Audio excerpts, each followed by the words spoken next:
Oh, what you gonna do? You wanna get down? Tell me. Oh, what you gonna do? Do you wanna get down? Oh, what you gonna do? You wanna get down? Oh, what you gonna do? You wanna get down? Tell me.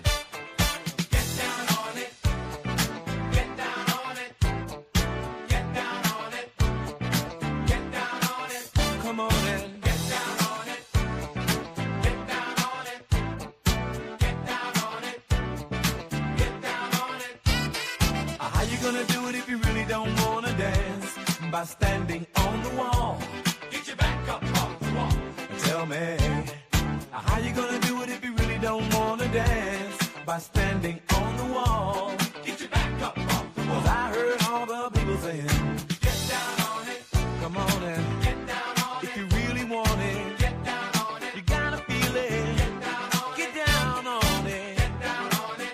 Come on and get down on it. Baby, baby. Get down on it. Get on it.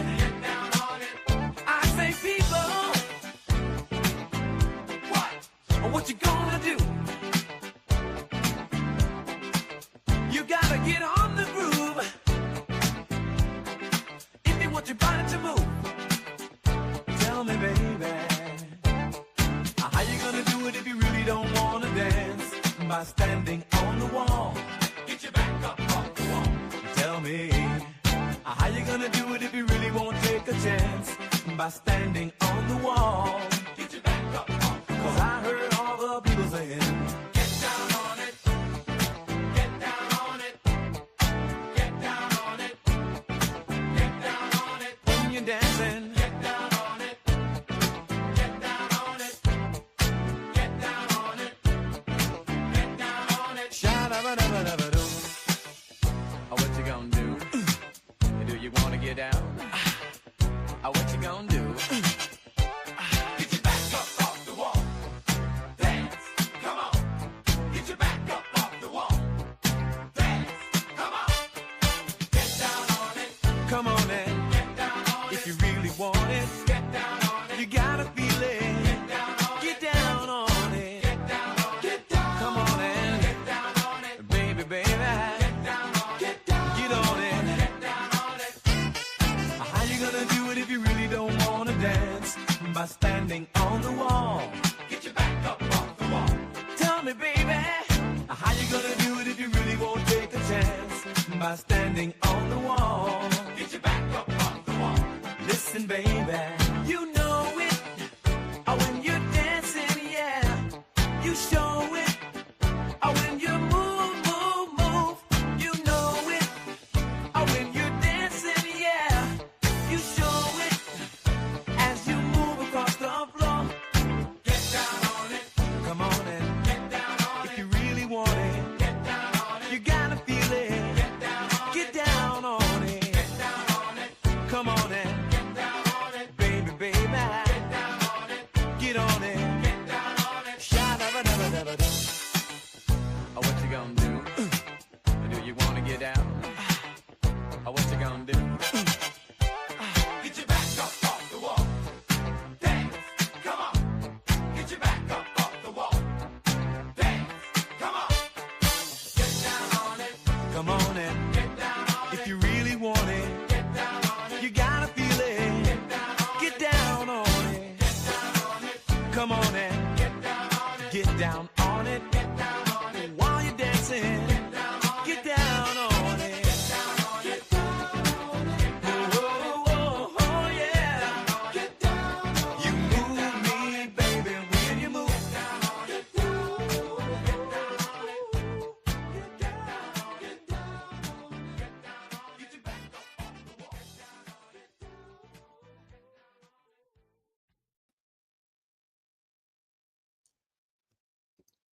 Good morning, everybody. Did I set up my mic yet? Give me 1 second.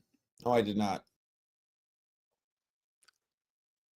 Good morning, everybody. Welcome to today's NBA Sharp Betting Breakdown here on the Advantage Sports Betting Podcast. I am your host, Michael Fiddle. Today is Thursday, January 16th. We have a 5-game slate to break down. And we are coming off of a +5 unit night where we hit 2 middles. It was lucky. It was fun. It was stressful, but I will take the results. I am joined today by professional poker player Drew Johnson. Drew will be going through these 5 games. We got some clips to show. We got some NBA things to weave in, and then I'm going to make this fucking jump shot. What do you think? I'm down. Super excited for today's pod, for sure. Let's fucking do it. 1 second. Thanks, Batlin. First haircut in like a real haircut in probably like 18 months. I was just buzzing it for so long. I got the news from Drew last night. He goes, I actually got a real haircut and I actually got new headphones, so I'm not going to look like what was the term that you used? Yeah, an alien on the stream. I think you've been looking pretty good. You look quite sharp today. Now your looks match your betting ability. Sharp as can be. Moneybag says, happy Thursday, Fiddle. It is great to see Parlay Moneybag here because I was on Jay Money's stream maybe a week ago, 2 weeks ago, and me and Parlay Moneybag, it was in the comments, and he was on the opposite side as every line as me. And I said on the stream to Jay Money, I go, I got to be honest. Being on the opposite side of Parlay Moneybag, that makes me feel even better about these positions.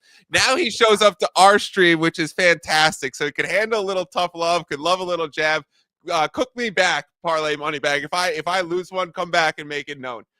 We have Taylor here saying Fiddle's making it today after that LeBron masterclass. It was unbelievable.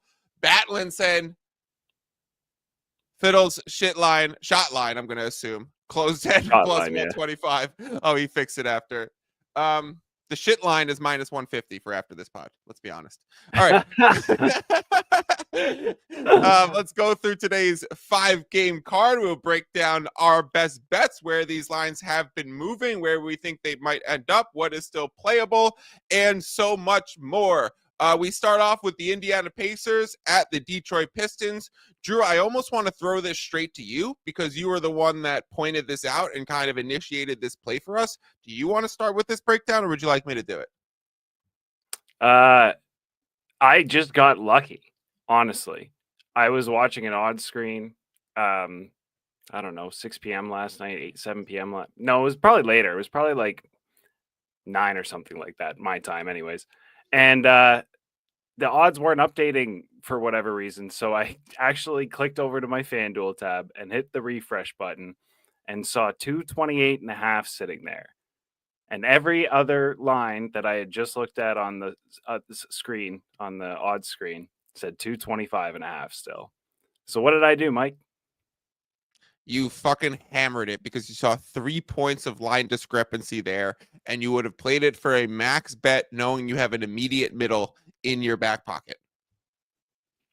That is exactly what I did. 3 units immediately on a plus 225 or an over 225.5 at, I believe, DraftKings, I think. But it was literally at every book except FanDuel. It was actually kind of a crazy move. The reason why this is happening is we talked about this on the stream last time. Despite the Tyrese Halliburton news, he's not worth what they've been pricing him in towards the total at these opens. We saw it last game where the Pacers game opened at 227.5 and closed at 231.5 or 232, depending on the book. Now we're at a situation where it opens at 225.5 and pops up to 228.5 pretty immediately. It was opened at circa at 229, I believe, and then has come down a little bit since then. But obviously the 225 was just a terrible open. TJ McConnell running the second unit is still going to be really, really fast-paced offense. Yeah. When he comes in and when he takes over for Halliburton, where he might start, or you're putting the ball more in Nembhard's hands, the ball is going to move quick. The reason why the Pacers are going to, keep up their scoring efforts is because it's their offensive style. The reason why I call Halliburton the NBA's Brock Purdy is not only because he went to Iowa State, not only because he's been in MVP conversations early in his career, not only because he's had a deep playoff run. It's also because they're both system players. So what everyone says about Purdy is, is he actually good, or is he just in the perfect system? Does he just have the perfect weapons? Is Kyle Shanahan the perfect quarterback coach? Look what Matt Schaub did when he was with Kyle Shanahan at XYZ. The same can be said for Rick Carlisle. When Rick Carlisle was in Dallas, He had went back-to-back years before he left where it was a league best offense of all time. Then he's gone over to Indiana, and he's done it twice there too. So there's been 4 seasons that I can remember which Carlisle broke the league record for best offense ever. So when you put a starting point guard in there, you're relatively going to have a high amount of statistics and whatever, and you're going to play kind of system basketball. And it's going to result in semi-similar pace, semi-similar scoring. So there's actually not that much of a dip. Although, it's like your value over replacement here. It's not that different when someone goes out in Indiana. They are very much going to play the same system. So looking to overs when somebody like a big name misses for Indiana is always going to be wise because they're always going to overcorrect a little bit. So that's what Drew said. Drew was the one that reached out to me. It was in our WAP community chat, someone noticed, hey, the Pacers game is starting to move over. Then Drew comes in about 6 minutes later and it's just like, holy shit. It's not just starting to move over. There's a live middle on the board with 3 points of movement right now. Go as fast as you can. So I went over to DraftKings and immediately played the over 225.5 for a full unit. Very rare that I rock full units in the totals market, especially when I'm not planning to play anything back. Drew, I'm currently not planning to play anything back. I know you set up the live middle really. I was probably a little bit slower to get there and get down my action and play it back both directions. Having one direction in one unit, what do you think about just leaving that alone and not playing it back? At what point do I have to play it back? First of all, we're starting to see some movement towards the over again. Yes. Interestingly, I might cash my current ticket. I think the better odds are currently at FanDuel than I have by 0.2 cents. But might be worth moving my ticket or just getting off of it altogether and see what happens with this line. Let's pull up the odd screen and let's see where all of these lines currently are, because that's going to make a huge difference. Circa 228.5, FanDuel 228.5, DraftKings 228.5, MGM, Caesars, Bet365, all 228.5. The offshores 228, bookmaker 227.5, juice towards the over. Bet Rivers 228 as well, and I will pull up Pinnacle right now and let you know that it is 229 there with heavy vig towards the under. So it does seem like 228.5 is the right spot for this game. I would say it has a potential to continue to go up just in case Halliburton does come in. But we are never getting, even if Halliburton remains out for this game, he's obviously dealing with the hamstring issue. We have Halliburton props on the market. So when I see a player's props start to be listed, I'm like, oh, that's probably a sign that they actually might be playing, because there's other relative props priced to that impact those numbers and those prices. So I was like, is Halliburton actually going to go? If Halliburton goes, maybe we're up to 230, and maybe the secondary wave of movement after it went up to 228.5, 229, came back down to 227.5. It's like, oh, we don't know about Halliburton. Now Halliburton might be more probable than questionable. I'll pull up Ian's injury report here. He's listed questionable with Neesmith as well. Obviously, Mathurin suspended right now for bumping the referee. I think this could still go up. Would you still play an over 228.5, Drew? I'll tell you what I'm doing as we speak. There's a 227.5 at ESPN bet -110. First of all, I would take that right now. For at least like even if you want to limit your exposure to half a unit, I would probably personally be doing 3/4 of one. I think this line is going up again, and so much so that I'm currently getting off my under ticket and changing up how much I have exposed.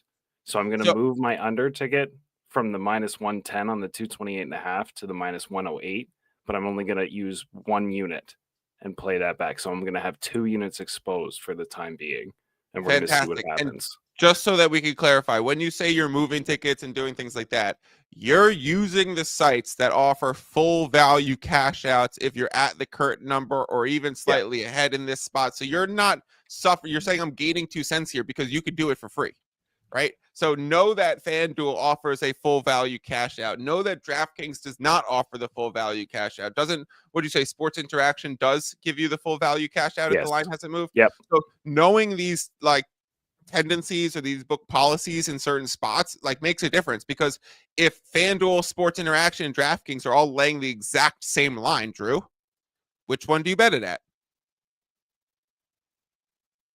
You bet it at the one.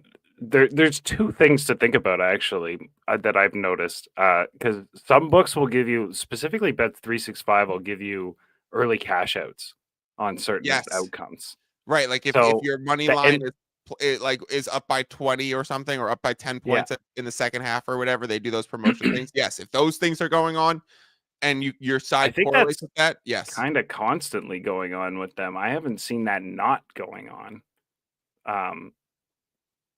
I would also just say that because of that specifically at 365 and the fact that they have to the letter cash outs, and they even have cash outs that'll pay you extra, right? Like I'm not saying that you should do that in most cases, right? We've been over that in other strategy things, and we can discuss that at another time. Yep. But you will get actual value cashing out a ticket that's ahead of the market. And at ESPN Bet, something that they do is they allow you full value cash outs before the game is over. And where you'd accept your full winnings. Like, Drew, if I'm on this over 228.5 right now, let's imagine I had this ticket at ESPN Bet, right? And it's 228.5 just at this current number, or 227.5 because we think that's a current number at ESPN Bet that's actually worth taking. So let's use a live line now with ESPN Bet and say it's 227.5. What I've noticed and what has been pointed out to me, because I actually didn't notice it myself, it was pointed out to me because I don't even look for cash outs mid game, right? I'm not going to look at it's just something, it's a practice that I don't do. Maybe I should more often. I'm always looking at other lines and other things and worrying about whatever. If they're at 225 points scored with like 4 minutes left in the game, and you're like, or they're at like, let's say they're at 217, right? So you're 10 points under, 11 points under what you need, and there's like 4 minutes left in the game. You could go to your ticket on ESPN Bet and say you bet 110 to win 100 just to make this easy. It will say cash out for 210. Like, it will have your full value as if you just won every single dollar and didn't suffer a cent, didn't sacrifice a cent to cash it out. Because there's a 99.9% chance that you're going to win that bet and they're going to score 11 points in the last 4 or 5 minutes. However, you should always still do that when the option is available, right? Like, if God forbid they go on a complete scoring drought and don't get that done in the last few minutes, it's crazier things have happened.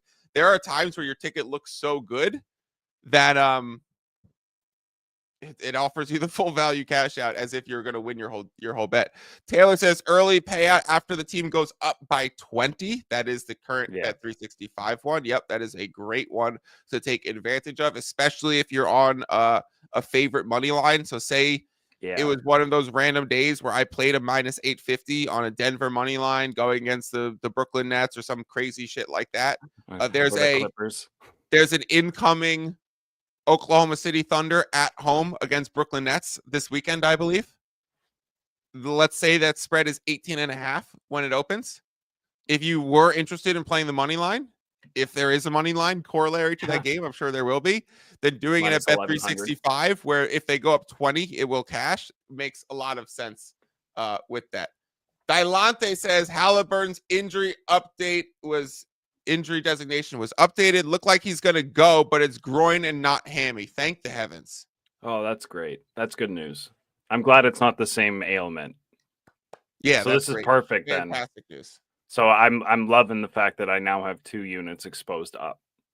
Yeah, and that now we understand the secondary movement. Dilante in the chat bringing some valuable information. We appreciate that so much. Let's talk about the Phoenix Suns versus the Washington Wizards in DC.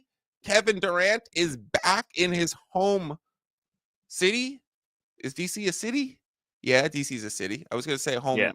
Yeah, home arena. I don't really know what to call it. DC's not where a he state. grew up. Yeah, where he grew up. He's outspoken and said he doesn't really like playing there. However, really, he do well there though.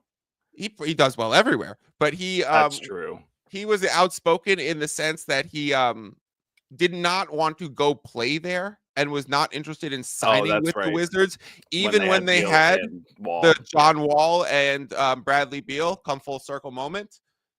That he did not want to go there and potentially be the final piece because they were actually a pretty good team for a few years. And then John Wall just got so injured. But first of all, go check out the John Wall like young highlight tapes. Oh my goodness. His high school, college, and then some early NBA. Like if you go to a John Wall edit, it's kind of similar to a John Morant edit where it's just absolutely Yeah. insane. However, Durant Do you back in remember? DC. Go ahead. Do you remember when John Wall and Westbrook, who was more athletic, was like a pseudo debate? Like you could make an argument for Wall. Like obviously Westbrook's better, but you could make an argument for Wall being better at a time at one time. Yeah, and then you could throw Derrick Rose in that Yeah, conversation. Now you could throw John Morant in that conversation. Probably throw. Anthony Edwards. I was gonna say you could probably throw Ant, and you could probably throw like SGA starting to be in those conversations too, because they're like de facto point guards at this point. Even though like if you went back in time and put them in that machine, they would not have been your point guards. That's the way the position list No. stuff has changed. Anyways, this spread opened at 10.5 or 11 based on the book. We now see it here at FanDuel at 11.5. The Phoenix Suns as favorites over the Wizards. We have 11.5 seemingly across the entire board.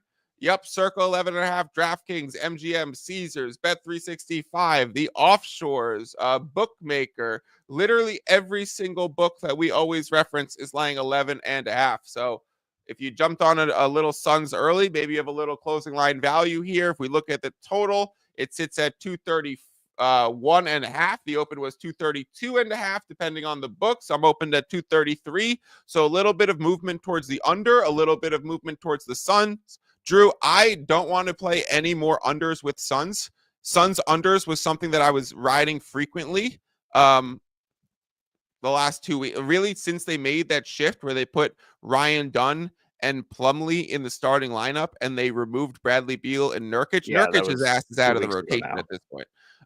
So I was Yeah. consistently playing Suns unders. They've actually changed something now, even with it. So they made that change to Plumlee and Dunn, whatever. They've actually changed the way they're playing basketball. First, that was a very defensive change, and the unders cashed for 3 straight games. Now Yeah. they're playing with so much pace and so much space by they're using their young guy Oso Iguodala, and they've literally removed Nurkic from the rotation. And this guy Oso is just your highest energy guy you could possibly imagine, and he's running all over the place and just setting screens. And they're essentially having no one under the rim because they're having a high screener in Oso, right? And then you're surrounding the perimeter with 4 shooters, whether that's Royce O'Neal, debatable if he's playing tonight.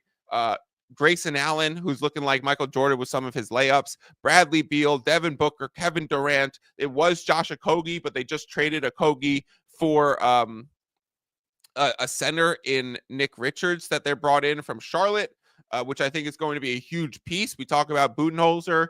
Love, like the center is such a key element to the Budenholzer system. So he was looking for his Brook Lopez. He was trying it with Nurkic. It didn't work. He was trying it with Mason Plumlee. It didn't work. Oso is too young to handle that kind of responsibility. We're not going to thrust a young rookie into a major role. He's not Derek Lively. He was not a top 10 pick in the league last year. He's not coming off of a campaign at Duke, and he's not playing with Luka and Kyrie, who throw the best lobs in the NBA. It's a different kind of ask for him. It's a lot for him to handle, especially with the high energy and heavy minutes. So for that reason, the Phoenix Suns have become an over team because they're playing so fast and with so many shooters, whereas previously their pace was very slow, even though their efficiency was good. Who is it? Tyus Jones is another one, just hunting on their perimeter. Monty Morris, when he comes in, just hangs out at the perimeter. So I really want Suns overs when the market says so. The market is saying under, so no bet for me here. The market is saying Suns against the spread. I'm totally fine with that. Some people find it very frustrating to back the Phoenix Suns. This is a no bet situation. It's very well priced, but I think the Suns are kind of rounding into form where if they stay healthy, they're about to go on their blitz where they're going to win 7 out of 10. And so I'm going to be looking for ways to back the Suns. I'm going to be looking for market positions on their overs, but for this specific game, I have nothing. Minus 700, what's the lowest money line that you could conceivably put a unit down on? They're not losing this game. No, exactly. There's 650 at DraftKings. There's 650 at Caesars, Bet365. There's 700 at the offshores, 650 at Bookmaker and Bet Online. My principle with that, Drew, is I want the sharp books to be laying a Oh, did FanDuel just move to 720? Was it It 720? was the whole there time? for a little bit. I don't know if it just moved. Okay. So my kind of rule when I play those things is like I want to have a better price than Circa, Bookmaker, Pinnacle, or the offshores, even if it's incredibly expensive and juiced. So like 590, 650 is the price. If you handed me a 575, Drew, I would do it.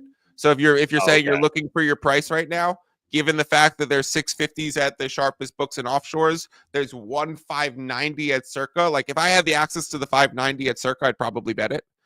I see. Okay. But if and then if anyone gave me better than that, sure. So I'd say 590 is the one.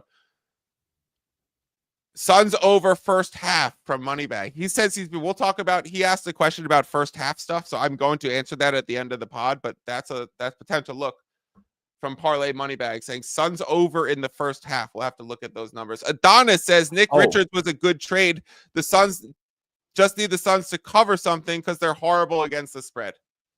I have a prop for this bet game. the other side. Go ahead. What prop do you have? So do I. I know you have the same middle I do, first of all, but that's probably long gone. That's why I didn't bother bringing it up. But okay, continue. Yeah, Durant over 34.5 points and rebounds. Currently at Bet365 minus 115. It is minus 122.35.5 though at FanDuel. So already a point and juice above. Is this a get down on it moment? That's a no-brainer. Repeat that real quick. Bet365, Kevin Durant, points, rebounds over 34.5 minus 115. It is priced at FanDuel 35.5 minus 122 right now. So grab that immediate CLV. Someone asked me what I look for in market direction on prop stuff. That would be the answer right there. Like I want a full point and some vig. Right? Like that's a blind plus EV prop. If you're starting to play into that, your chance of closing line value on that is very high. Your outs, if you need to play it the other direction, will probably remain there as well. So you remain flexible. You get a good market position. You know you're a point ahead of the line. Like with totals, I like to be at least a point ahead of the line. With spreads, I would love to be at a full point. I'm okay with half a point, especially relative to key numbers. But yeah, great spot. Taylor says, yeah, I just got down on that.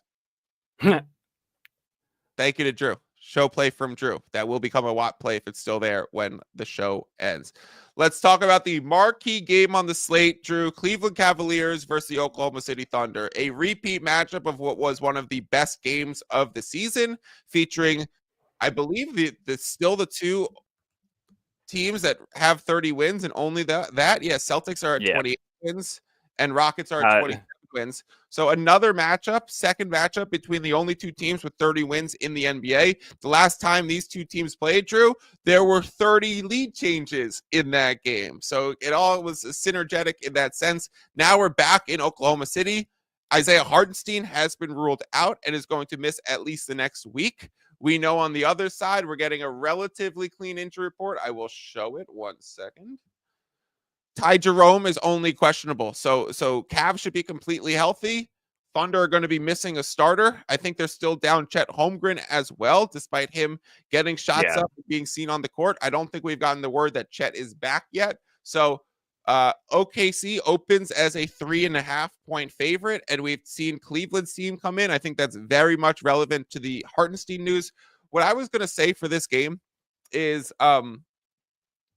I don't know if this is actually the proper litmus test for your various types of gamblers. Like this game where you have Cavs Thunder, the most marquee game on a Thursday in January, two of the best teams in the league, both one seeds from two best teams, right?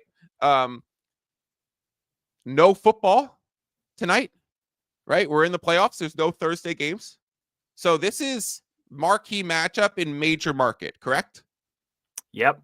Like betting sides and totals in this is like one of the major markets in sports betting tonight. So for that reason, I almost was like, this game is the good litmus test for like who you are as a bettor, right?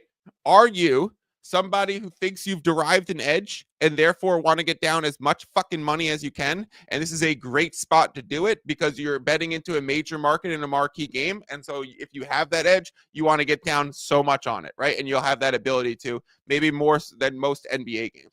The flip side of that, on the full end of the bottom of that totem pole, is there's going to be people who simply bet this game because they plan on watching it. And they're going to say, I want to bet this game because I want a little bit of increased entertainment value. So I want to throw in a few bets on this game because I plan to watch it. And if I plan to watch it, I want to have $5, $10, $15, $20 on the game, slice of pizza, whatever, to make it more interesting. So this runs the full gamut. For me and you, we're more of like, where's the line value in here? And it's probably a pretty fucking sharp price. And probably a bet where me and you are like, we're watching this game regardless because we're huge NBA fans. And we want action to be where we're going to generate closing line value and beat the odds by a significant amount of numbers. And so for those reasons, it's like, I might not want to play into this game. There might not be that many prop angles to play into here because we are value hunters. There are people who are, if I had the edge that was like, oh, I'm going to bet so much money on this. First of all, I'd probably say it on the show, maybe. But secondary to that, if there are people out there with crazy edges where they want to get down as much as they can, I can't speak to them because I don't know what they are, right? Like if someone's out there going, it's really going back to the well with Evan Mobley's assist prop tonight and hammering it because it's priced at 2.5. I understand it's like minus 140 VIG at best available number, but it is such a good price for the way that he's going to be used in this offense, in this game. Do they go smaller since the Thunder are going to not be playing Hartenstein? Do they do the Cavs counter and play less Jared Allen and therefore Evan Mobley in an assist because he's going to be a high screen and roll? He's going to be more of a facilitator. We saw him with 7 assists the first time these two teams played. So I think there's people out there with those kind of edges hammering them.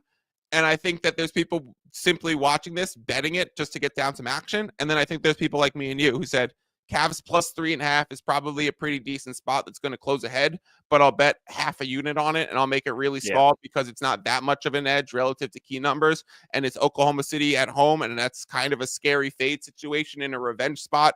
There's two sides to this coin that it's not that strong of a play for me, despite the game that everyone probably wants to watch. So it's a small bet.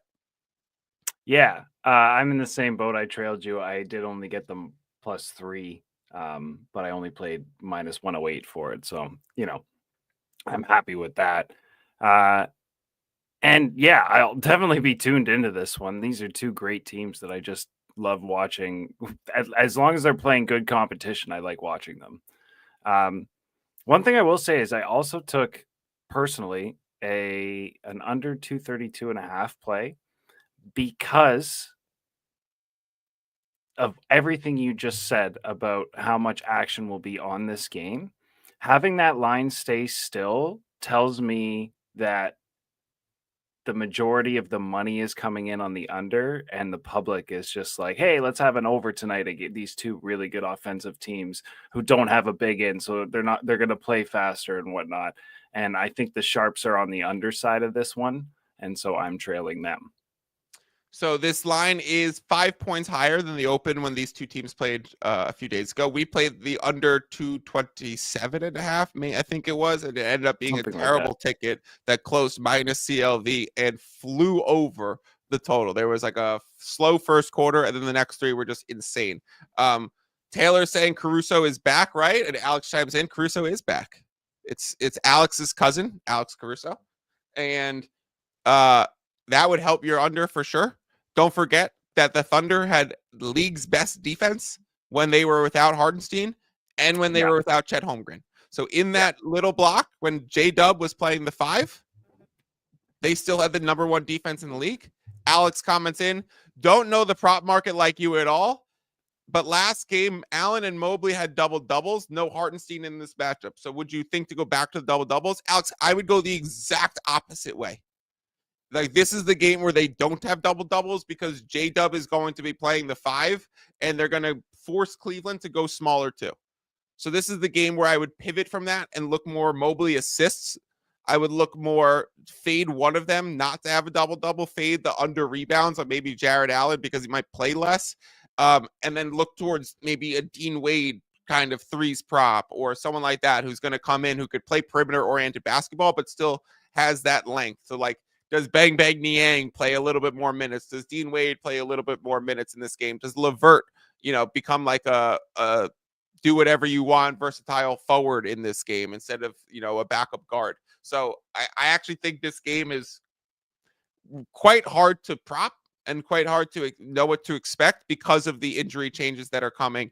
And then the way that these two teams are so different from each other right now. If the Thunder are playing small and the Cavs are playing big, like it's really going to be who sets the tone first, right? Because you could see Jared Allen having 20 fucking rebounds and I wouldn't be too surprised. But I also wouldn't be surprised if he has 7 because he plays, a few less 18 minutes. And there's gang rebounding on the other side, and he's been so hot, and this is the time to actually fade him. So, and it's a litany of threes. Exactly. And needing more spacing and all those things. Mm-hmm. The next game to talk about is the Houston Rockets at the Sacramento Kings. But before we get into that one, let me remind everyone to please rate, review, subscribe to the podcast. Please drop a like on this video if you're watching on the YouTube channel. If you're watching on Twitter, throw a like on the tweet. Subscribe to the YouTube channel so that you know when we go live every single day, Monday through Friday at 10 a.m. And if you want access to all of these picks, like we've given out the Cavs plus 3.5, and that over 225 in the Pacers-Pistons game, that's up to 228, along with a few others. Be sure to come join us in the WAP chat. That is a private text chat where you will get picks and you'll get access to talk to a community about some of these positions. It is $100 a month. However, if we ever have a losing month, you get the entire next month in free credit. And we give you back $50 simply in the first month for leaving a review. So it's been a dominant January. We hope to continue. And we hope that rolls on with Kings covering against the spread in this game, Drew. I think I played it at Kings -3 or 2. I played it at 2.5 -115, but was very okay with playing the 3 as well. When you look at the schedule for this spot, you understand Rockets are third game in 4 nights, second game of a back-to-back after going to Denver and having an altitude game where it was very high-paced without Jokic. And so we look at that spot and we're like, wow, now you have to travel from Denver to North California to take on Sacramento, who's playing really hot, who's going to be waiting for you, who's going to be, has been blistering in their thing. They're returning Malik Monk as he was upgraded from out to probable for this game. So definitely a king spot emerging for this. I looked at the matchup splits. The matchup is very even between these two teams. The play styles don't overly tilt this in one direction. We've talked about Houston being a very matchup-oriented team.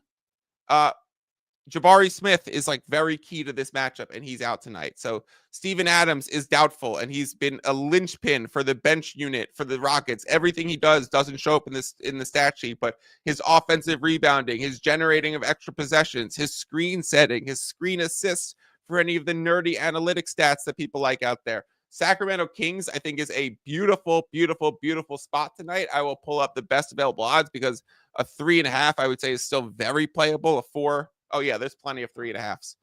-110 at Bet365. Bet365. Bookmaker just moved Kings to -4, -112, and juiced it. Wow. Yeah. A lot of them are at -115 for 3.5. There's one -110. DraftKings just moved it from 3.5 to 4 as we speak, literally within the last 20 seconds. Just when you were scrolling down, yeah. And so BetMGM -115, Caesars -115, Bet365 -110. I would definitely play some Kings against the spread in this spot. This is a brutal travel spot, almost a schedule loss for Houston, coming off of a game where they won in Denver and the Kings lost. And so it's like Kings back at home.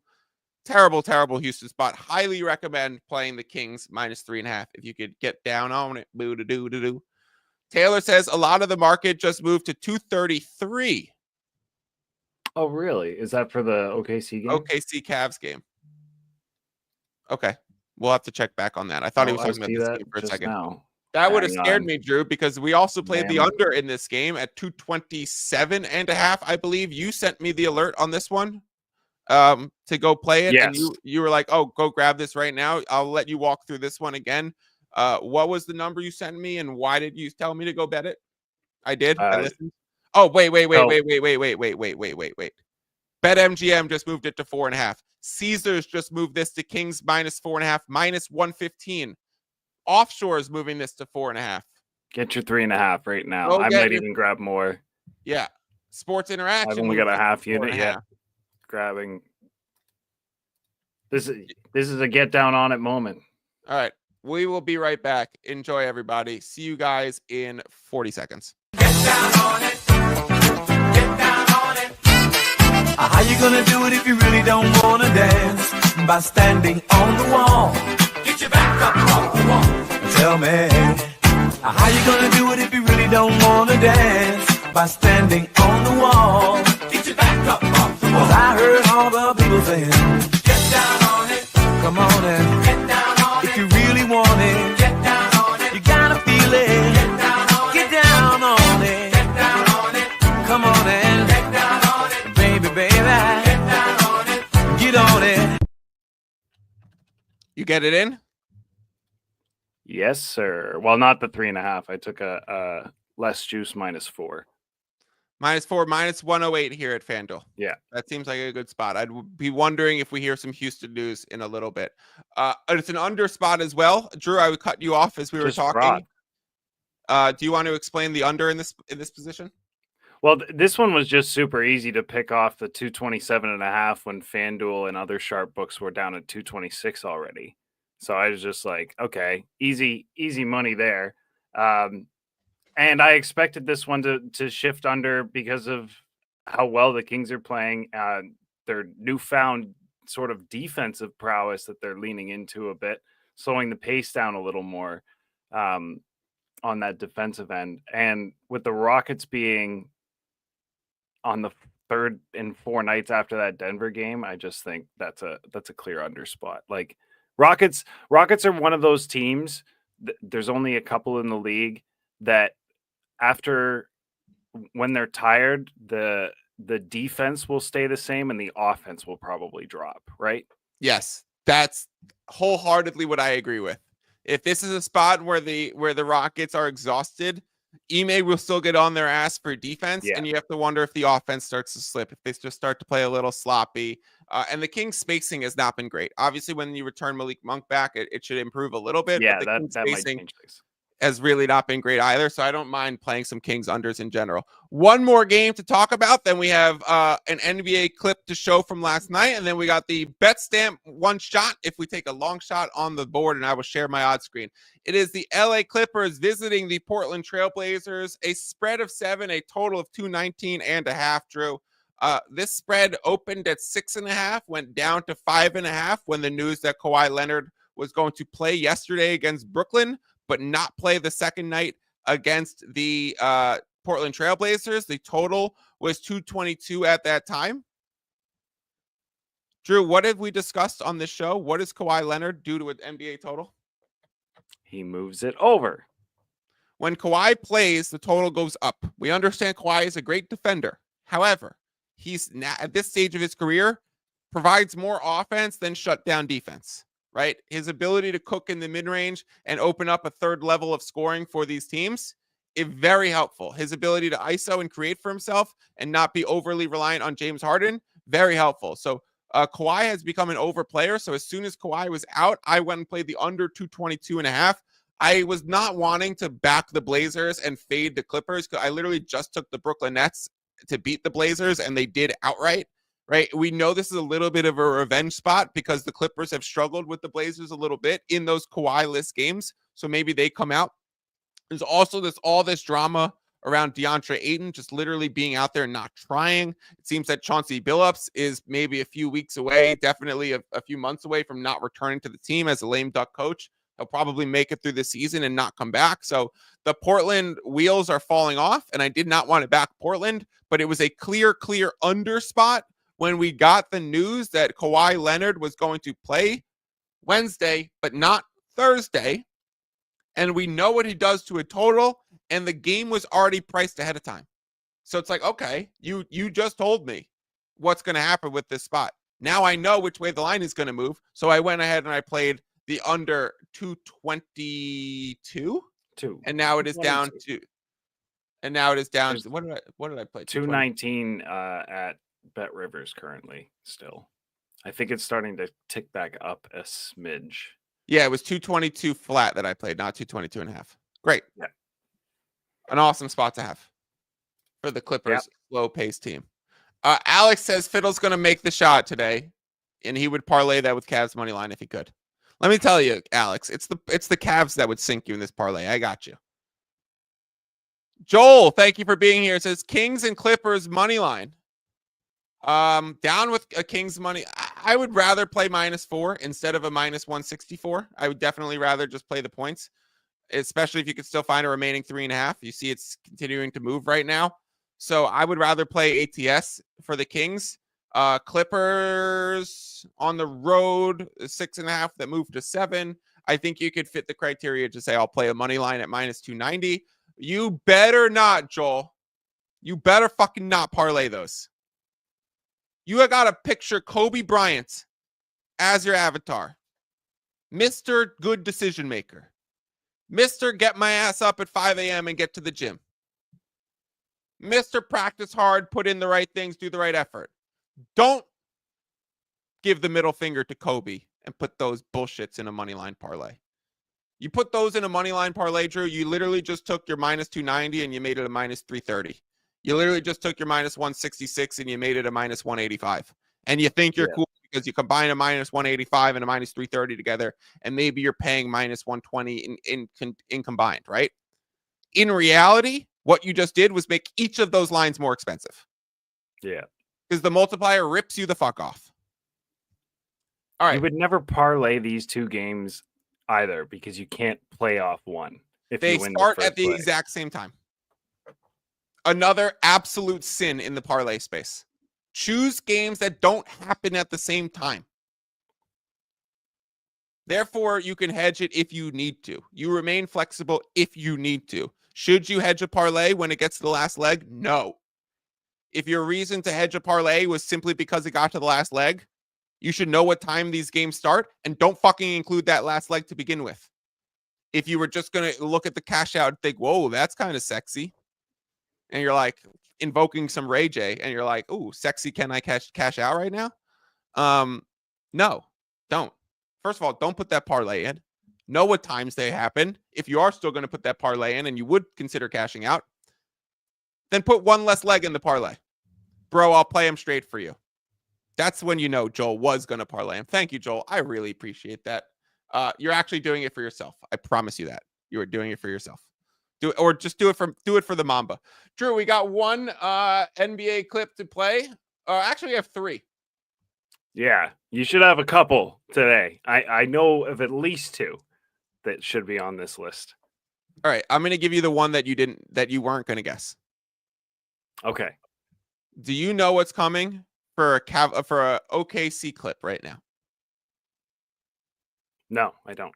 There we go. All right. I meant to weave this in when we were talking about OKC versus Cleveland, and we will see if OKC does pull off the win, if they have a similar post-game interview to the way that this one went with Nick Gallows on Tuesday night. Tell me about the way that this team outlasted the opponent tonight. Yeah, we played to our standards for a portion of the game. We could have been better, obviously. Still an NBA team over there, no matter who's in, who's out. But we got a dub after a long road trip, ready to go home. You made your first 8 shots, just continue to be so aggressive and so efficient. Tell me about your night tonight. Yeah, I just try to be aggressive, try to set the tone. Like I said, long road trip, try to get in and get out. Yeah, and you guys played great on this trip. And the fact of the matter is that you guys faced some really good teams on this trip. And what do you think about the way that this group has continued to respond night in and night out? All right, guys, sure. I'm sorry, Nick. The children, I'm so sorry. What a wholesome sequence. You can see J-Dub bring over, like, this was all planned out. I'm going to play it one more time. Look what J-Dub brings over and what he's holding, he's not holding one towel and this just happened. He brings over a full stack of fresh towels. Tell me about the way that this team outlasted the opponent tonight. Yeah, we played to our standards for a portion of the game. We could have been better. You see him holding like 6 towels Yeah, right he's there? got 8 of them or whatever. Perfect. Oh three my of God. them were given away before he even got to the interview. Taylor said, is it the towels that's coming? Alex says, did you guys play the job poster yet? Which one? This one? Ja Morant, ball in his hands. Last 3 games have been decided by 8 total points for the Grizzlies. A lot of late game situations. Ja in the late game situation. That won't count, but we love it. My goodness. Ja talking about late game situations, said those possessions, we got to value the possessions more. We got to have more possessions. We got to limit offensive boards. We got to execute correctly. Ja's got 17 points the last 2 fourth quarters, and this highlight to boot. Listen, it don't count, man. But you can show this all day. I mean, it didn't count. But wow, did he just put it on his head? That's somewhere in the top 15 dunks of all time, right? Ja Morant has the best amount of dunks that didn't count. If you go through Ja Morant's dunks that didn't count highlight reel, it is one of the craziest things in the world, and that might be instantly number 1. There was also an amazing Ja Morant inbound play where he inbounded the ball with like 3 seconds left on the shot clock from out of bounds, and he cuts to the 3-point line, and he gets the defender to go that way, and then immediately goes back door and gets an amazing layup. It was very amazing plays by Ja Morant on a night-to-night basis, but burying Wembanyama, putting Wemby in the grave last night. If that ball went in, Drew, we were wearing all black to today's show and having a funeral for Wembanyama. And the only way you get resurrected is a poster block or postering someone else. So Wemby would probably get resurrected in like a day or 2, knowing him. Yeah. But that was a burial last night. What is the last video that I'm going to play for you, my friend?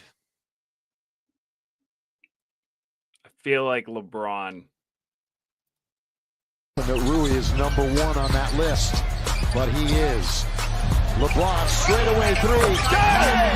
But again, once you get the stops, you got to get some scores. LeBron starts. What looked so dire earlier tonight. Okay. Now looks pretty good for them.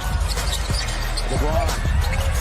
Drifting left, shooting right. Their biggest lead of the night. Do just 1 turnover in the second half for the purple and gold. 1, and they turn over Miami. LeBron James with 5, with 4. LeBron 5. There's the patented shot. And there's the timeout by the Heat. Woo! How many times did he make that shot in a Heat uniform? Plenty. How many times did Dirk make that shot on him when LeBron was wearing a Heat uniform too? But how many times did he make that on the Celtics game 6 the following season? In the first half, with 39-5 in the first half. Game 6 on the road. Oh, yeah. Okay. I was like, he didn't have serial killer LeBron. Yeah, that was unbelievable. I also have one more clip I forgot to play the other day, Drew. Can I play this one for you? Yeah. When we were reviewing our bad beat streak, which ended yesterday with some great lucky wins and a +5 unit night that washes all of that and makes it fantastic. We're rolling still +14 units in January. Holla at me.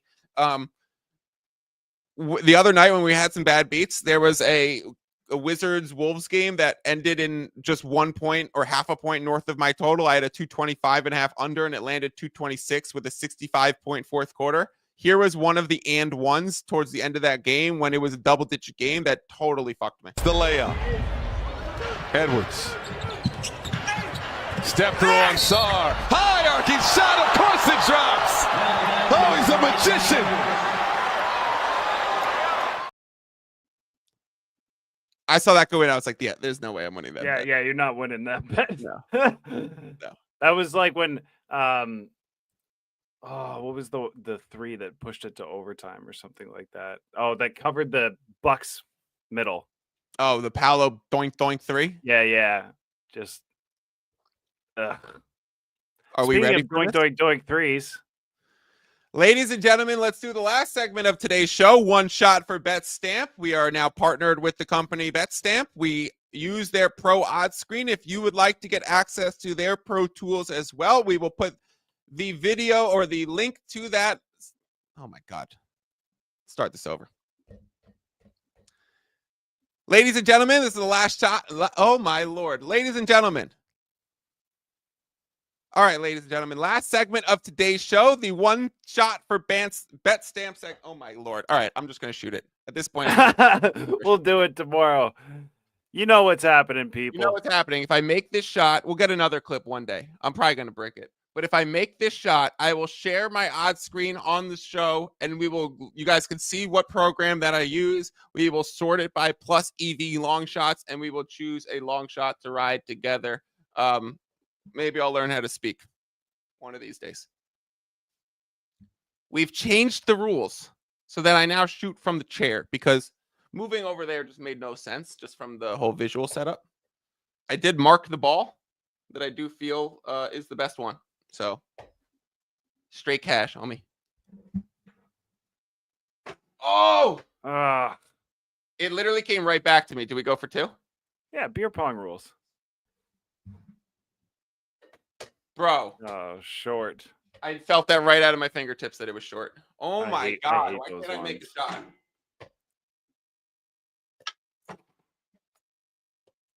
Well, good thing I fucked up the segment and we won't clip it. All right. See you guys tomorrow. I'll be drilling fucking jumpers tomorrow. Wow, the fact that my closest one was a hook actual shot where I wasn't even looking yeah. at the screen. You're looking at it through the camera. Mr. Norman says I have bang bang bang queued up every time and I have to delete it one day. I was here with Drew last night while we were watching the Mavericks game together, and I was just shooting shots in the place, and I go, what if I just did this tomorrow? Ladies and gentlemen, one shot for Betstamp.